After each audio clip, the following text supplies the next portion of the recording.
Tazëm nuk mund të mandatohet dikush që është involvuar në krim dhe korrupsion. Tazëm nuk mund të mandatohet dikush që i shkel interesat e Kosovës. Pra, janë një sër kriterësh që do t'i marrim parasysh. Mund të kemi 2 palë zgjedhje në 3-4 muajt në VM, që është një situatë e rëndë. Pastaj caktimi datës zgjedhjeve, që do t'ishte në interes të Kosovës që data zgjedhjeve të caktohet në fatin më të shpejt kohor, pra në 30 ditë, nëse flasim 5 nëntor, data 7 dhjetor, pra do t'ishte opcion. U dëshmua ajo që LDK-ja kishte thënë gjithherë, që në Kosovë, sipas rezultatit zgjedhor të nënshkurtit, nuk ka shumicë parlamentare. Qëndrimi jonë është shumë i qartë, sa më herët që i caktojnë zgjedhjet, më herët bëhet qeveria e re, dhe më herët qeveria e re e bën buxhetin e ri. Mos u mërzit do të jetë kjo gjendje, por do ta krijojmë qeverinë e re pa Albin Kurtin dhe pa vetëvendosje. Pritshmëritë e Partisë Demokratike të Kosovës janë me i fitu zgjedhjet e ardhshme dhe po ashtu me udhëheq qeverinë e Republikës Kosovës.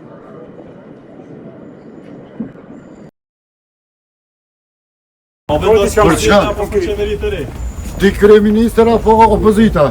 Zoti Kurti.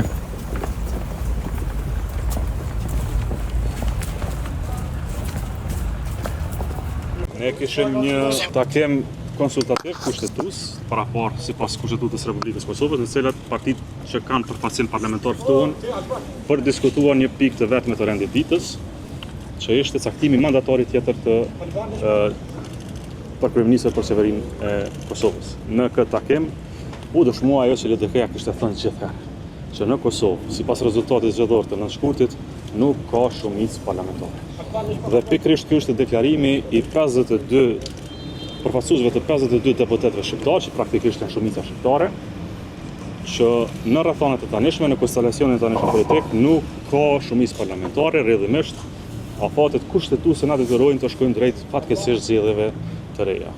Ironikisht, në këtë takim u përmend shumë më shpesh qeveria e unitetit e qeveria e tranzicionit, si mundësi për të kaluar disa prej çështjeve urgjente.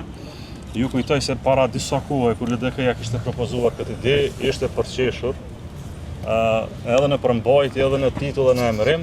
Tani kërkohet një fazë kalimtare për krizë, por është e pamundur. Sa më parë që organizojmë zgjedhjet, e shmangim krizat eventuale që vinë në potencialisht në Republikën e Kosovës. Nga pak përmend qeveria unitetit? Nga të gjithë, nga pak. Tani, flitej për unitet për tranzicion, për zgjidhjet e krizës, pra flitej për konceptin e kalimit të çështjeve që ne i kishim paraqitur në atë 15 pekësh. Lejoni të them kështu edhe një herë. Në këtë takim u bëhet qartë edhe një herë nga përfaqësuesit e partive politike që nuk ka shumicë parlamentare, rrjedhimisht tani takon presidentës deri të mërkurën me datë 5 të përcaktoj se a ka shumicë apo nuk ka shumicë, pa dhe pretendime nga kryetari i lëvizjes vetëvendosjes, pra pa pretendime edhe nga kryetari i lëvizjes vetëvendosjes se ndoshta duhet provuar edhe një herë, por shumica e partive politike që përbëjnë shumicën shqiptare, 52 deputet, ishin të qartë duke deklaruar se nuk ka shumicë. A ka ndonjë marrëveshje që t'ja përgjigj edhe me qoftë me Partinë Demokratike apo partitë tjera? Nuk folem për data, nuk folem për marrëveshje politike, këto ishim në takim për dëmt qëndrimet e partive politike dhe presidenti atë vlerësoi se ka mundësi matematikore për një shumicë.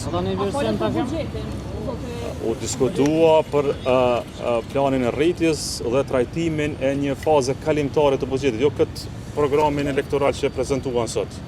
Pra u fol për një mundësi të kapërcimit të vazhdimit të buxhetit vjetër, me qenë se kemi një krizë ligjore, por qëndrimi jonë është shumë i qartë, sa më herët që i caktojnë zgjedhjet, më herët bëhet qeveria e re, dhe më herët qeveria e re e bën buxhetin e ri të Republikës. Pas zgjedhjeve nga jo zotëtiku për të formuar edhe komisionet, ne u deklaruam sot zyrtarisht gjitha partitë që s'kemi as mundësi, as legitimitet që në këto parë zgjedhje me këtë rezultat nuk ka shumicë mund të bëjmë qeveri. Çështje tjera tani janë çështje procedurale që vinë me zhvillimet politike në vend. Komisionet apo formulat atë nuk ka shumë hapësirë ligjore për trajtuar çështje të kuvendit në një kohë kur për pak ditë duhet përcaktojmë datën e zgjedhjeve. Ju falenderoj shumë gjithëve. Në realitetin e tashëm çfarë kemi në vend, besoj që po ndodh ajo që tashmë veç jemi bogati për të, pra po ndodhin zgjedhjet parlamentare. Edhe pse deputeti që në emër të shumicës dështoi në seancën paraprake kërkoi edhe disa ditë që nuk ishte shumë serioze kjo kërkesë, Megjithatë presidentja ka deri me 5 nëntor, pra afat kushtetues 10 ditë nga dita e fundit që ka ndodhur votimi në parlament, pra besoj që me 5 nëntor do ta marrim edhe lajmin që do të shpërbëhet parlamenti. Pastaj caktimi i datës zgjedhjeve, që do të ishte në interes të Kosovës që data e zgjedhjeve të caktohet në fatin më të shpejt kohor, pra në 30 ditë.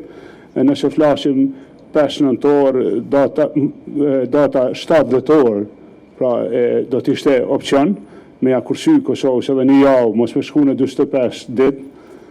Ne, përkundër faktit se këto zgjedhje na vijnë shumë shpejt, edhe si përgatitje edhe kuptojmë se edhe KQZ është e ngarkuar, prapë mendojmë se duhet jemi të vetëdijshëm se nëse ja fitojmë një javë kohë Kosovës tani, ajo një javë kohë na gjendet në etapat e ardhshme sa i përket zhvillimeve rreth buxhetit, për shkak se mund me nxon kohë qeveria ardhshme, mund me nxon kohë aprovimin e buxhetit edhe funksionimin e qëndrueshëm institucional edhe ekonomik të vendit. Pra, qëndrimi i aleancës ishte i imi që ne nuk dëshirojmë i hub kohë vendit, pra në fatin më të parë kushtetues të veprohet të mbahen zgjedhjet parlamentare.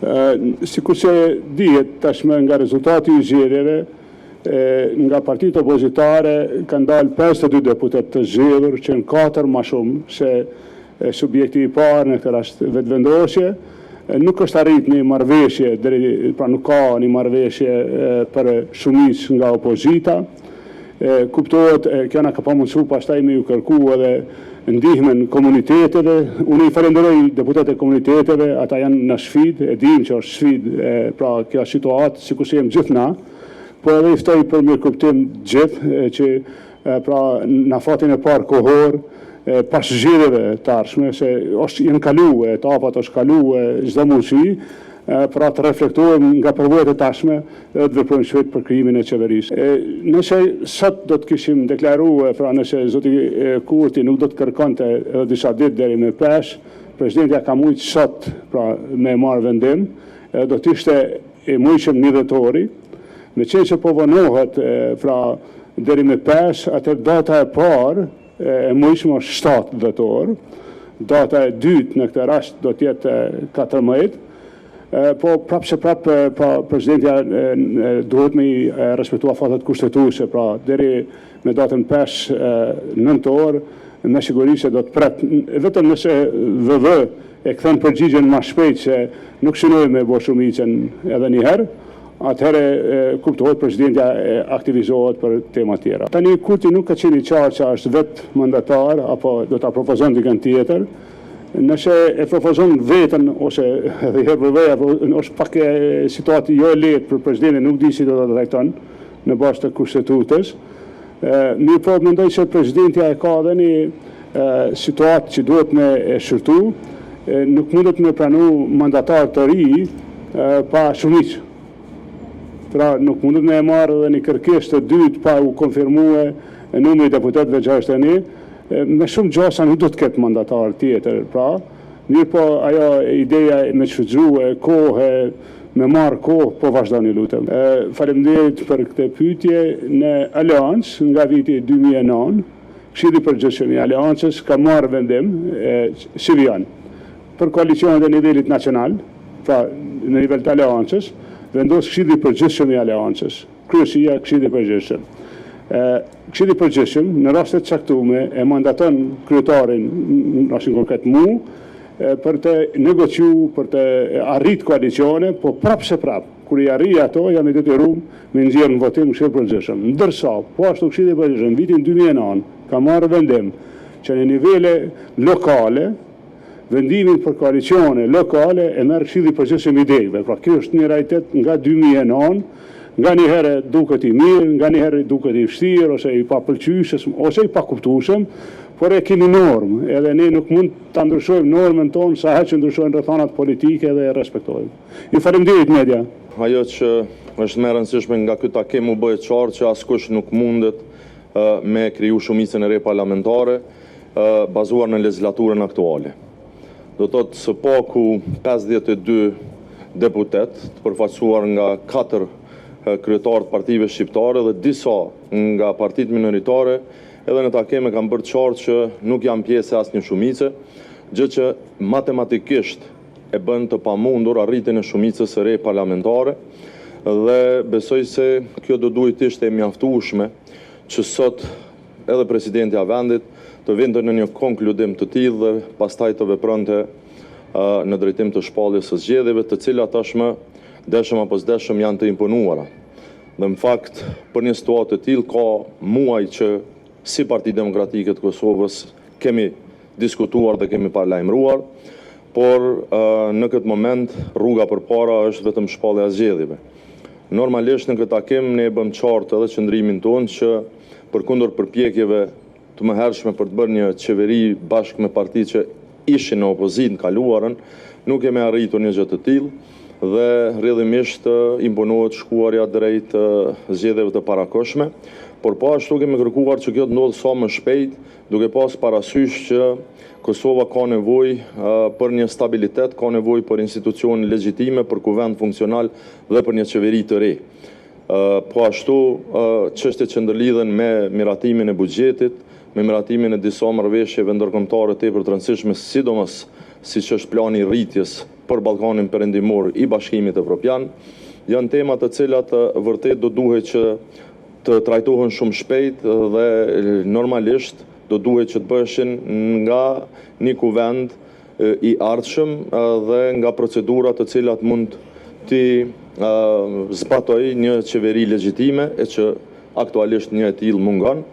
Megjithatë, shpresoj shumë që më së largu deri me datën 5, edhe në kuptimin formal, zyrtar, kushtetues legal nga ana e presidentës, të merret vendimi i cili e përcakton edhe shpalljen e datës së zgjedhjeve dhe sa i përket Partisë Demokratike të Kosovës ne konsiderojmë që e diela e parë që është brenda afatit kushtetues duhet të jetë edhe data e zgjedhjeve të ardhshme. Shikoni, zoti Kurti na ka humbur një 8 muaj të fundit me manipulim, me mashtrim, me taktizim dhe tash po I kërkon edhe disa ditë.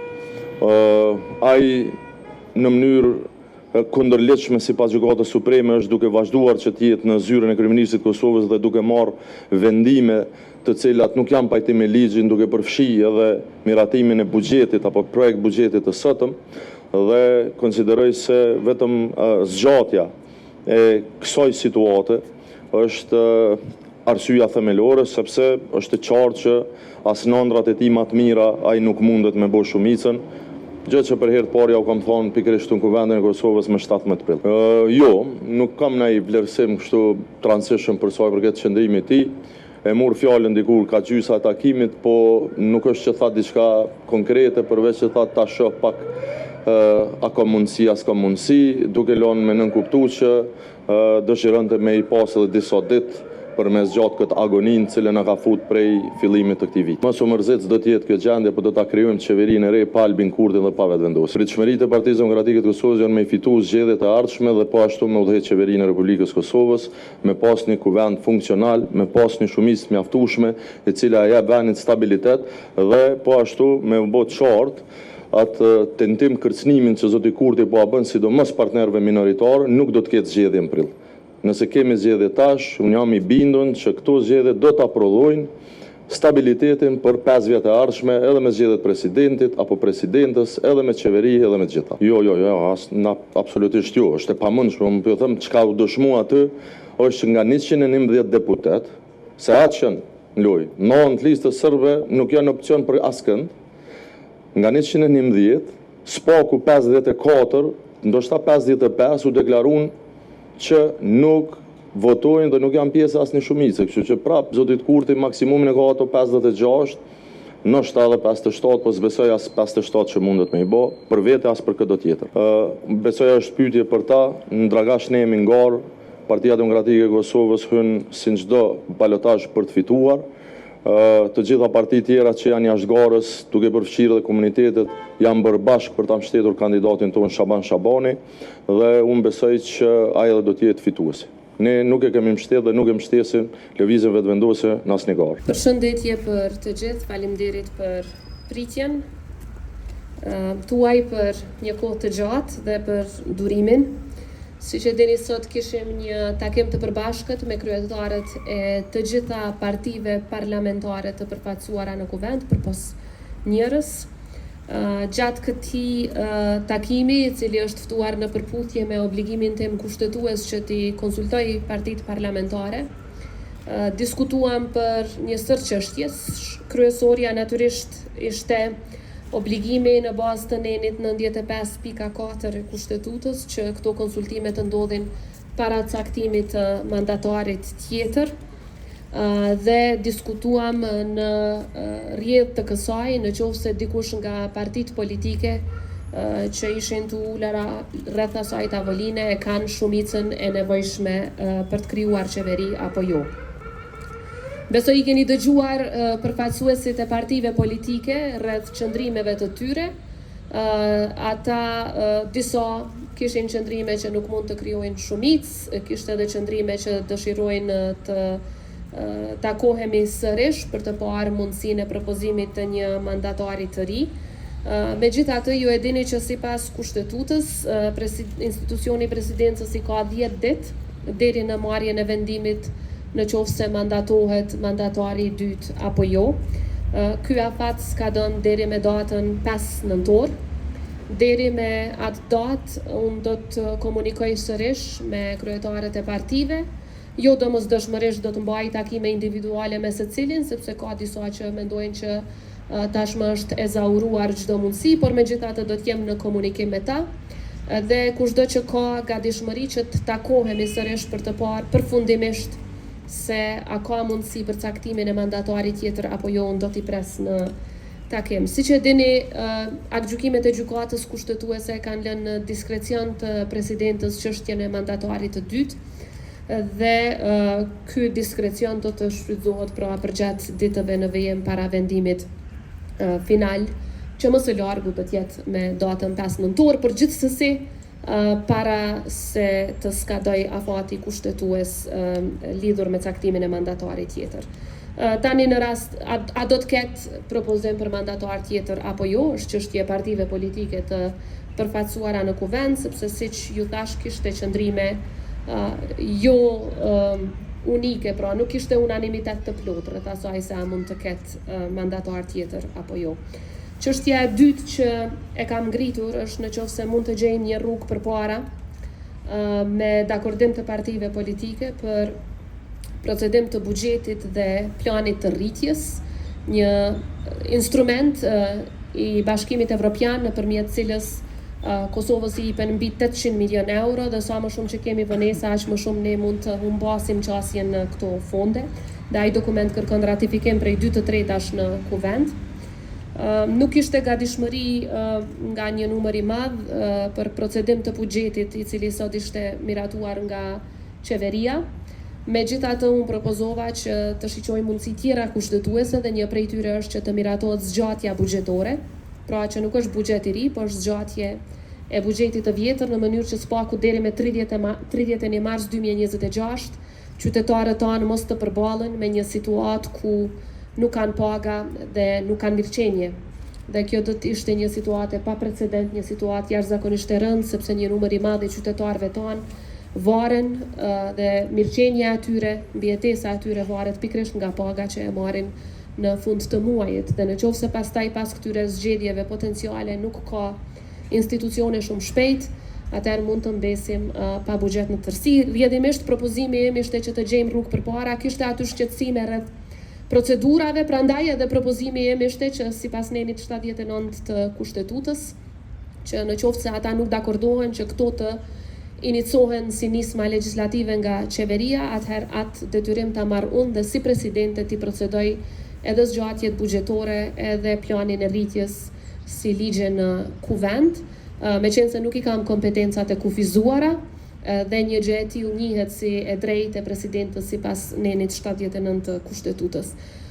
Kjo çështje nga disa u shqyrtua, do të jem në kontakt me partitë politike në ditët në vijim për të parë nëse ekziston një mundësi e tillë që të procedojmë sipas kësaj metode në mënyrë që të parandalojmë një krizë e cila është e mundshme. Dhe është e mundshme për shkak se ne kemi parë nga zgjedhjet e shkurtit ka zgjatur shumë certifikimi, pastaj ka zgjatur shumë konstituimi, gjykata kushtetuese akoma nuk e ka sqaruar çka nëse një kuvend nuk konstituohet brenda 30 ditësh. Pra mund të kemi situata kur kemi zgjatje, stërzgjatje dhe mund të mbetet vendi pa buxhet dhe qytetarët tonë pa mënyrën e vetme të mbijetesës që i kanë pagat e tyre.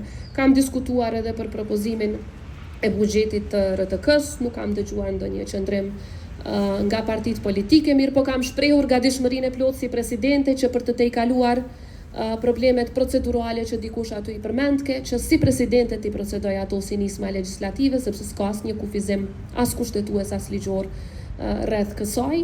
Dhe pastaj aty duhet të gjendet edhe mundësi që të krijohen komisionet parlamentare. Për mua ato shqetësimet se kush e udhëheq një komision sot dhe kush e udhëheq nesër janë totalisht të paarsyeshme, sepse edhe ashtu nuk ju bjen shumë gjatë, mund të ju bijë një javë a dy dhe nuk ka asnjë arsye se kush i udhëheq komisionet, përderisa kjo shfrytëzohet si një mundësi fleksibile që të kalohen në seancë parlamentare edhe vendimet për zgjatje buxhetore edhe vendimi për planin e rritjes eventualisht edhe vendimi për RTK. Natyrisht ka edhe shumë vendime të tjera në interes qytetarëve, por shpresa ishte që mund të ketë reflektim nga partitë që këto t'i zgjidhim si probleme dhe pastaj menjëherë të procedohet me zgjedhje në rast se nuk ka mandatar të dytë. Po e them në rast se për shkak se kryetari i lëvizjes vetëvendosje, njëkohësisht kryeministër në detyrë, ka kërkuar që të më takoj edhe një herë para se të skadoj afati 10 ditor, që është për caktim mandatarit të dytë, dhe pas konsultimeve që i ka brenda partisë politike që e përfaqëson, do të vi me propozim apo jo, është çështje e tyre, mirë po ne kemi detyrim kushtetues që t'i respektojmë ato afate. Pastaj nëse ka propozim për mandatar të ri, atëherë hyn në shprehje dispozita të reja kushtetuese dhe afate të reja, por megjithatë nëse nuk ka qeveri, dihen edhe ato, pastaj janë 30 deri 40 ditë për mbajtjen e zgjedhjeve. Pra pak a shumë këto kanë qenë disa prej temave, është fati keq për Kosovën dhe gjithë qytetarët që nuk kemi arritur, konkretisht partitë politike të përfaqësuara në kuvend nuk kanë arritur që të konsolidojnë, konstituojnë gjitha institucionet përfshi edhe qeverinë, dhe ka kaluar një kohë e gjatë, e humbur, dhe bashkë me kohën kemi humbur edhe shumë mundësi për vendin tonë, kështu që si presidente do të angazhohem që të respektohet kushtetuta në përpikmëri, por një gjë që është shumë e rëndësishme ta dini është aktgjykimet e gjykatës kushtetuese thonë që presidentja duhet të bëjë çmos që të evitojë zgjedhjet. Pra ky është detyrimi i presidentës. Partitë politike i kanë qëndrimet e tyre, dikush dëshiron sot, dikush nesër, dikush pas nesër të shkojnë zgjedhje, por detyrimi i presidentës është tjetër. Detyrimi i presidentës është që të bëjë çmos që të evitohen zgjedhje. Ta detyrim mund duhet ta kryej në përputhje të plot me kushtetutën, prandaj do t'ju lutem për durim edhe për shumë pak ditë derisa të sqarohen të gjitha rrethanat rreth caktimit të mandatarit të dytë. Urdhroni. Do t'i marrim pyetjet tuaja, vetëm ju lutem me ran. Shëndetje presidente, i dal gola nga aty sine. Shpesh edhe ju jeni në përfundim të mandatit, muajt e fundit dhe mandati presidentit ka fillu të përmendet edhe si mundësi për zgjedhje të tjera të jashtëzakonshme. A ka pas diskutime për postin e presidentit në takim dhe dy a keni ju pretendime për një tjetër mandat në këtë post? Kjo çështje është ngritur nga disa prej pjesëmarrësve për të paralajmëruar një situatë me të cilën edhe mund të ballafaqohemi si vend. Pra ta zëm ka zgjedhje në dhjetor, pastaj merr disa muaj kohë derisa ti kemi institucionet, edhe kuvendin edhe qeverinë e zgjedhur, dhe pastaj sapo ta kemi potencialisht një qeveri, menjëherë në mungesë të një kuorumi prej 2/3, menjëherë vendi detyrohet të shkojë në zgjedhje të reja, siç parashihet me kushtetutë për shkak dështimit të zgjedhjes së presidentit. Një situatë e tillë u përmend, pak a shumë për me paralajmëru që mund të kemi 2 palë zgjedhje në 3-4 muajt në vijim, që është një situatë e rëndë, jo vetëm për KQZ-n si institucion që do të sfidohet me këto situata, por edhe si një situatë ku qytetarët fatkeqësisht për një periudhë të gjatë i bie që mos t'i kenë institucionet e veta me kompetenca të plota kushtetuese. U diskutua edhe mundësia që të kemi zgjedhje të drejtë për drejtë të institucionit të presidentit nga populli, mundësi që unë e përkrah plotësisht dhe kam përkrahur që nga viti 2010 e tutje, sidomos ju e dini ka qenë një periudhë kur i patëm përgatita mandamentet kushtetuese të cilat pikrisht këtë mundësi e patëm para pra zgjedhje e drejtë për drejtë e presidentës dhe pastaj evitohen zgjedhjet nacionale. Sepse nuk ka asnjë kuptim që spaku nuk ka kuptim funksional, po flas, që për shkak të dështimit të zgjedhjes së presidentës të shkohet pastaj edhe në zgjedhje për parlament edhe në zgjedhje për qeveri, dhe atë për një parlament e për një qeveri që me siguri me mezi do të konstituohet, siç e pam nga kjo praktik. Pra ishte një mundësi, unë po është një vullnet goxha të madh nga një numër i madh i partive politike, që të shkohet me zgjedhje drejt për drejt nga populli, që siç e thash është një instrument që unë e kam përkrahur për gjatë gjithë karrierës sime politike, mendoj që është mënyra më e mirë, sepse zëri i popullit është ai që nuk gabon kurrë.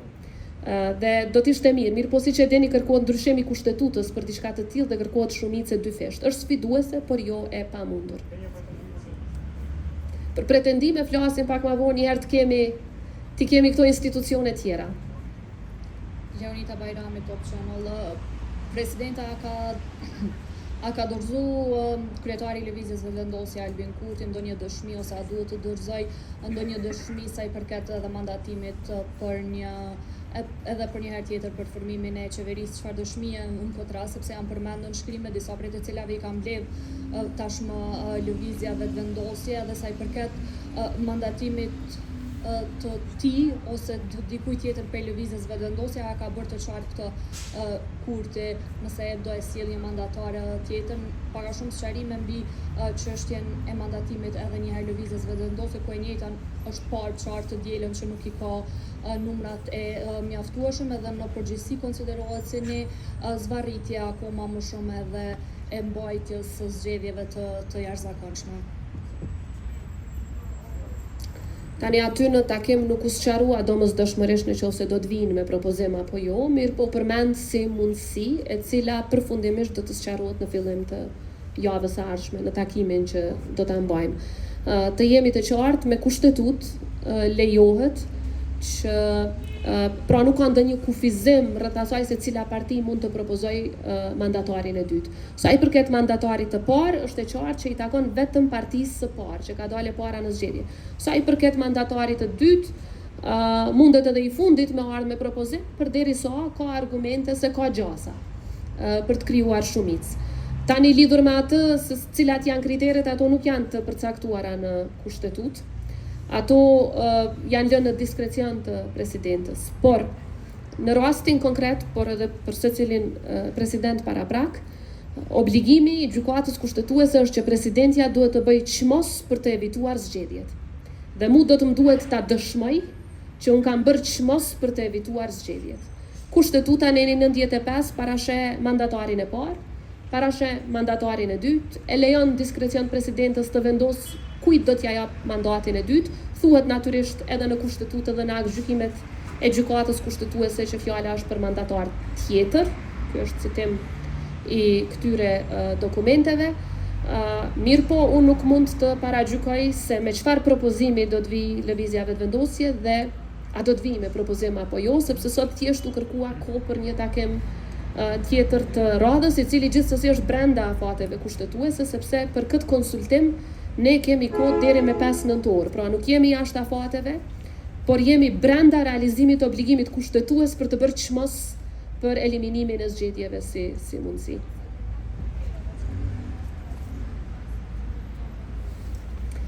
Siç e përmenda, nuk është asnjë kriter nuk është i përcaktuar në kushtetutën e Kosovës.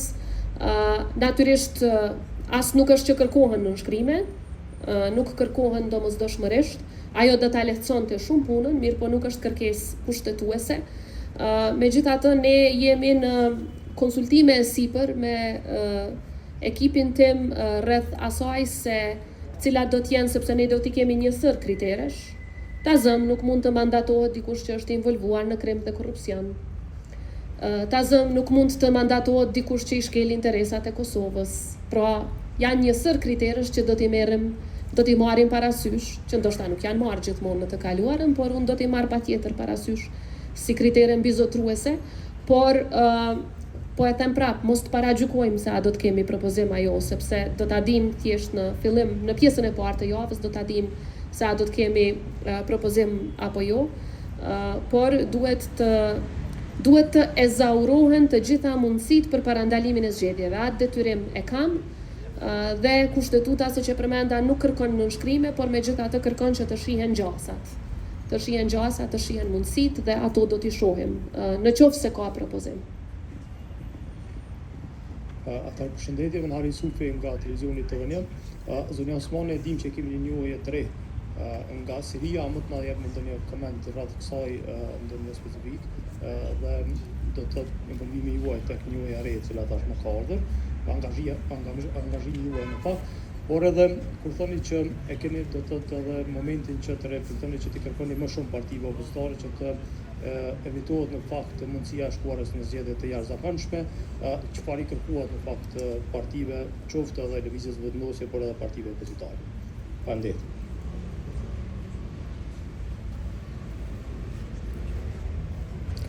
Sa i përket njohjes nga Siria, dua t'i uroj edhe një herë gjithë qytetarët e Republikës së Kosovës. Natyrisht që Kosova meriton secilën njohje të pavarësisë së saj, sepse pavarësia e Kosovës është në përputhje të plotë jo vetëm me vullnetin e popullit tonë dhe pas një sakrifice shekullore ndër brezash, por është njëkohësisht edhe në përputhje të plotë me të drejtën ndërkombëtare, siç është konfirmuar nga Gjykata Ndërkombëtare e Drejtësisë para shumë vitesh. Pra nuk ka asnjë arsye të vetme që shtetet më të hezitojnë. Ne me Sirin kemi punuar që një kohë të gjatë, që nga ardhja në pushtet e autoriteteve të reja në Sirin e lirë, unë kam rënë në kontakt me njëherë, pas disa ditësh, me ndihmën e shtetit turk, kam rënë në kontakt me autoritetet e reja dhe me leadershipin e ri të Sirisë. Pra që nga ajo periudhë, kabineti im ka qenë në kontakt me kabinetin e presidentit të Sirisë, me ministrin e punëve të jashtme, dhe pastaj takimin e parë, siç e dini, e kemi pas në prill të këtij viti, para rreth 6 muajsh përafërsisht, dhe ka qenë një takim i shkëlqyeshëm, ku kemi diskutuar jo vetëm për vuajtjet e njëjta që i kemi kaluar, por njëkohësisht se si mund ta mbështesim si shtete njëra tjetrën në fuqizimin ndërkombëtar, shumë procese të tjera. Ne edhe pas atij takimi në prill, thuajse në baza ditore kemi qenë në kontakt, ekipi im ka qenë në kontakt me ekipin e Sirisë, dhe momenti i njohjes u përmbyll me takimin 3 palësh në Arabinë Saudite dhe me mbështetjen, siç e përmenda, të vazhdueshme të Turqisë dhe me leadershipin e lartësisë të tij mbretërore, princit kurorës së Arabisë Saudite, i cili e mori përsipër që të na bëj bashk dhe që akti i njohjes të kryhet pikërisht aty. Mendoj që është një akt me rëndësi historike për shumë arsye që i përmenda, por që do të ketë jehon pozitive dhe në shumë shtete të tjera. Ju siguroj që jo vetëm tani, por përgjatë gjithë mandatit, puna jonë dhe angazhimi ynë për arritjen e njohjeve të reja ka qenë e çdoditshme. Pra jo vetëm çdo javë, por çdo ditë kemi punuar, por nganjëherë frytet e punës nuk shihen menjëherë. Dhe jam shumë optimiste që do të kemi edhe shumë lajme të mira në vazhdim, por nuk është në interes të Kosovës që ne të dalim me emra të shteteve. Ne kemi takuar edhe lider të disa shteteve tjera jonjose në Arabi Saudite tash që ishim, dhe në çdo shtet tjetër ku ka organizime multilaterale, unë takoj edhe shumë shtete tjera jonjose, por nuk i bëjmë ato publike, se qëllimi është i mirë, nuk është qëllimi që mos jemi transparent, por qëllimi është që derisa të kemi mundësi që të kemi një lajm pozitiv rreth njohjes, që mos t'u hapim rrugën armiqve të Kosovës që të krijojnë bllokada, sepse siç e dini, Serbia me aleatët e saj janë jashtëzakonisht agresiv kundër Kosovës dhe sovranitetit të saj. Pra ne po punojmë kur pa ndalë dhe me mbështetjen e fuqishme të aleatëve tonë, dhe edhe tash e tutje do të vazhdojmë të bëjmë njësoj, me shpresën që shumë shpejt do të kemi edhe lajme të tjera të mira. Shtetet nuk kanë asnjë arsye mos ta njohin Kosovën. Te pyetja juaj e dytë, çfarë ju kemi kërkuar? Unë ju kam kërkuar shumicë. Ajo duhet të kërkohet sipas kushtetutës. Mirë po sot nuk ishte askush i gatshëm që të garantoj shumicën Megjithatë jemi ende brenda afatit kushtetues për të pritur një gjë të tillë deri me datën 5 nëntor. Me 5 nëntor pastaj e dim më qartë se a do të kemi mandatar të dytë apo jo. E dyta që ju kam kërkuar ishte buxhet për qytetarët e Kosovës, qoftë për 3 mujorin e parë, planin e rritjes mbi 800 milion euro për qytetarët e Kosovës, jo për partitë, shkojnë për qytetarët tonë. Dhe e treta edhe te kalimi i krizës që e ka RTK-ja. Mirë po, do na duhet të punojmë ende me shpresën që spaku për ndonjërin prej këtyre mund të gjejmë zgjidhje përpara. E kemi edhe pyetjen e fundit. Kisha lut vetëm me mikrofon, kush e merr mikrofonin. Vetëm. Po, ju kisha lut që rregullat e shtëpisë ti respektoni, po. Qëndresa Vëllagoshi prej Klan Kosovës. Atëherë me qenë se ka interpretime të ndryshme rreth çështjes nëse Kurti mund të jetë mandatar edhe një herë sërish të rimandatohet nga ju, a është e qartë për ju se si duhet të bëhet nëse ju vije Kurti sërish si mandatar brenda këtij afati që i ha dhënë? Po ashtu në rast se ripërsëritën zgjedhjet siç është thënë sot nga takim, për shkak që pas fundimit të mandatit tuaj në këtë rast, a do të marrni ju pjesë në zgjedhje, pra do të jeni pjesë e garës zgjedhore pasi t'ju përfundoj mandati juve, si dhe a do të ketë sërish takim nëse s'ka mandatar për të caktuar data e zgjedhjeve në datën 5. Sa i përket pjesës së parë, unë nuk e di kush i ka ato paqartësi. A është deklaruar dikush që nuk ka qartësi rreth mandatarit tjetër? Ka interpretime të ndryshme. Po ju them shumë sinqerisht, nuk i kam pa. Ka interpretime të ndryshme, po thot burimi. Okej. Nuk i kam dëgju. Jo, sa për sqarim, unë ju besoj grave më shumë, kështu që me qenë se thatë ju, mirë, po nuk i kisha dëgju, prandaj edhe ju pyeta. Nuk i kisha dëgju ato interpretime të ndryshme, nuk e di nga ku vinë. Po ju tregoj që aktgjykimi i gjykatës kushtetuese, një kemi në vitin 2014, një në vitin 2020 dhe një pastaj në vitin 2021. Janë 3 aktgjykime gjykatës kushtetuese që merren me këto tema. Dhe aty thuhet duhet ta caktoj mandatarin tjetër. Pra ashtu shkruan. Ato aktgjykime nuk i kam shkruar. I ka shkruar gjykata kushtetuese, gjykata kushtetuese. Ato aktgjykime me vetë faktin që e përmenin mandatar tjetër, interpretimi ynë është që nënkupton mandatar tjetër. A më duket e logjikshme një gjë e tillë? Nuk më duket as pak e logjikshme për një arsye shumë të thjeshtë. Një mandatar ndoshta sot nuk i ka votat, por mund t'i krijoj pas 2 muajsh, pas 2 javësh. Ne kemi parë në rrethonat politike në Kosovë, ka pasur raste ta zëm në vitin 2014. Në fund 2014-s partia që i ka fituar zgjedhjet i ka pasur vetëm rreth 30 vota në fillim. Pas disa muaj ishi bëri gati 80. Pra jo 61, gati 80 vota, sepse rrethonat ndryshuan 180 shkallë, duke befasuar shumicën ndërmuese të qytetarëve të Kosovës. Pra koalicionet politike janë çështje që nuk mund t'i parashikosh. Dhe një mandatar që djesi ka pasur votat edhe mund t'i krijoj brenda një periudhe, sepse ndryshojnë rrethonat politike, ndryshojnë interesat e partive, ndryshojnë qëndrimet e tyre siç i kemi parë në të kaluarën disa herë. Mirë po gjykata kushtetuese e ka thënë një gjë qartë dhe aty jo në një vend, por në disa vende përmendet mandatar tjetër. Po e them, a më duket mua e logjikshme dhe e drejtë? As pak. Mirë po, a është ky realiteti? Po. Dhe ne si institucione detyrohemi ta respektojmë atë realitet, siç e kemi zbatuar çdo aktgjykim tjetër të gjykatës kushtetuese deri sot, pavarësisht se sa na ka pëlqyer apo na është dukur i drejtë. Pra e pa drejt po, jo logjike po, por është kushtetut. Aktgjykimet e gjykatës kushtetuese, siç e dini, e kanë fuqinë e kushtetutës. Nuk kam dëgjuar unë ndonjë interpretim tjetër pos këtij, kështu që me padurim do t'i gjej dhe do t'i shoh se me çfarë arsyetimi e kanë dhënë.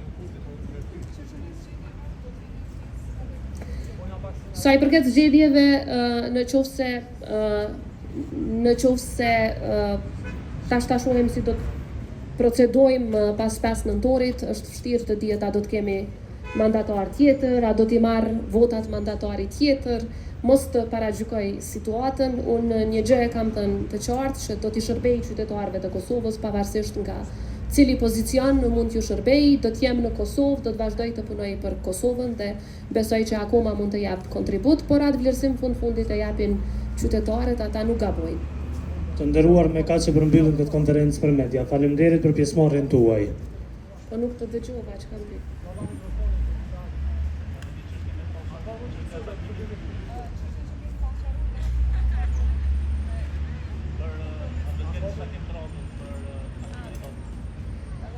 Takim të radhës për caktimin e datës zgjedhjeve unë i pyeta partitë politike a dëshirojnë ta kenë edhe një takim, kishte disponim të ndryshëm, megjithatë unë do t'i kontaktoj secilin prej tyre, nëse dëshirojnë me u taku edhe për datë zgjedhjeve mirë, nëse dëshirojnë atëherë 14 shkurtin e 2021 se pa ta caktu shpejt, po edhe ka qenë pandemi, ka qenë pak më vështirë me organizu takime të tilla sikur ky.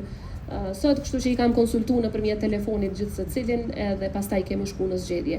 Kësaj radhe e shohim që ata e shohin nevojshme, unë i mbledh prap dhe i diskutojmë datat edhe pse e dini është 30 deri 40 ditë aty eventualisht mundet me qenë vetëm një diel ose maksimum 2 të diela, nuk është që ka ndonjë as dëm as ndonjë favor të madh.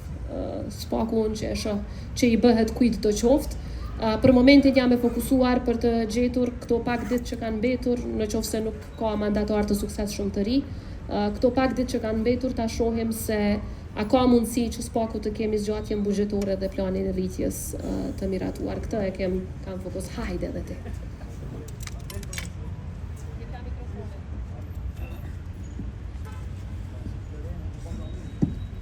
Shëndetje, faleminderit për mundësinë. Balan Rashidi ka sa prej Vox Kosova. Presidente, po më dërsa në ditë si keni parë veprimet e fundit të deputetit Albin Kurti, i cili po sillet si me qenë kryeministër edhe ka marrë vendimin edhe kundër vendimit të gjykatës kushtetuese edhe kundër aktgjykimit të fundit të gjykatës supreme. Sot është marrë një vendim për rritje të pagave, pensioneve, shtesave për fëmijë. A keni biseduar, mendoj që do duhet respektohet spaku ligjit ose aktgjykimit të gjykatës të fundit ka qenë gjykatës supreme që ka thënë që asnjë vendim nuk është i plotfuqishëm derisa deputetët që janë ministra votojnë për kryeministrin nëse merr vendim. Çfarë do të thotë? Faleminderit për mundësinë. Për aq sa e kam pa unë, nuk ka pas vendime të ndara, por mund ta kem gabim, por ka pas një vendim të qeverisë së Kosovës për propozim të buxhetit. Tani kushtetuta e Kosovës ndër kompetencat kryesore që ja parasheh qeverisë është propozimi i buxhetit. E dyta, edhe ligji për menaxhimin e financave publike, por edhe ligjet tjera në fuqi janë veshin këtë drejt qeverisë. Për dallim prej, siç e përmenda, zgjatjet buxhetore që mund t'i inicojmë edhe ne të tjerët, pra mund t'i inicojnë edhe deputetët, mund ta inicoj edhe unë si presidente. Për t'i tejkaluar krejt këto interpretime që i dhat ju sot dhe shumë të tjera që i dëgjojmë janë të kundërta me ato që ju i that, unë sot kam propozuar që në vend se të merret propozimi i buxhetit që bëhet nga kryeministri në detyrë, atëherë ta kemi një propozim për zgjatje buxhetore deri me 31 mars, të cilin e procedoj unë si presidente.